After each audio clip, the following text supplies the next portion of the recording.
Masaya itong si Jalen Williams dahil siya ay nakabalik, pero mas masaya itong OKC Thunder sapagkat hindi po nila kailangang bayaran itong si Williams ng halos nasa $48 million na bonus sa kontrata.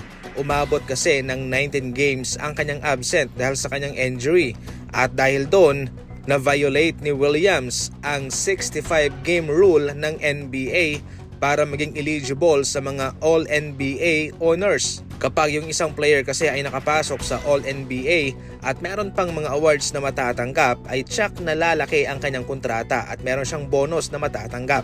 At dahil nga hindi na magiging eligible si Williams, nakatipid po ng nasa $48 million ang OKC Thunder. Gayon pa man, sa kabilang banda sa pinansyal ay malaking tulong din po itong $48 million na kanilang natipid kay Jaylen Brown sapagkat hindi na sila papasok sa second apron. Sa pagdating ni Marcus Smart mga idol sa Los Angeles Lakers ay mayroong nasagasaan. Orihinal naman sanang magka-partners na Vanderbilt and Marcus Smart para sa defensive tandem ng Los Angeles Lakers. Pero sa mga nagdaang mga laban, itong si Vanderbilt ay mayroong coach decision, did not play, dalawa yan. At sa mga nagdaang laban din ay 8 minuto, 11 minuto.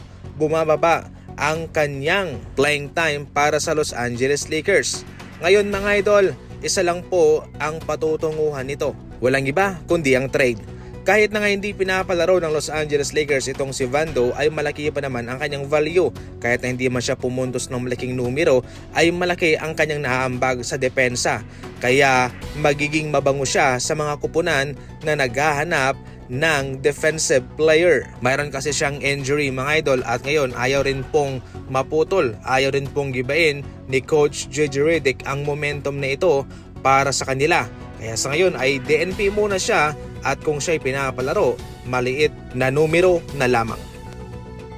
Aba, talagang pinapanindigan ni Fierce ang kanyang apelyido. Ito si Luka, wala siyang takot na ito i-foul. Sa kanilang last game naman versus Golden State Warriors ay nagawa niyang i-intimidate itong si Butler at natanggap niya ang kanyang pangalawang technical at siya'y na-eject na sa laro. Grabe itong si Fierce, walang takot. Sa ngayon mga idol, tama lang ba itong kanyang inaasta? Mayabang ba siya o parang sakto lang? Mataas ba ang kanyang confidence sa kanyang sarili? Well, sa season na ito para sa Pelicans, siya nag-average ng 15 points sa loob ng 27 minutes na playing time. Hindi na masama. Meron pang 3.3 rebounds and 2.7 assists sa kanilang laban ngayon sa regular season. Versus Lakers, siya ay kumamada ng 21 points, 2 rebounds, 3 assists. Bagay na bagay itong si Fierce sa Pelicans sapagkat wala siyang kahati rito. Maluwag ang kanyang ginagalawan at siyak na maganda ito para sa kanyang development. Para sa inyo mga idol, sumusobra nga ba itong si Fierce? Mayabang ba siya o sakto lang? Ano ang komento ninyo patungkol dyan? I-comment lang.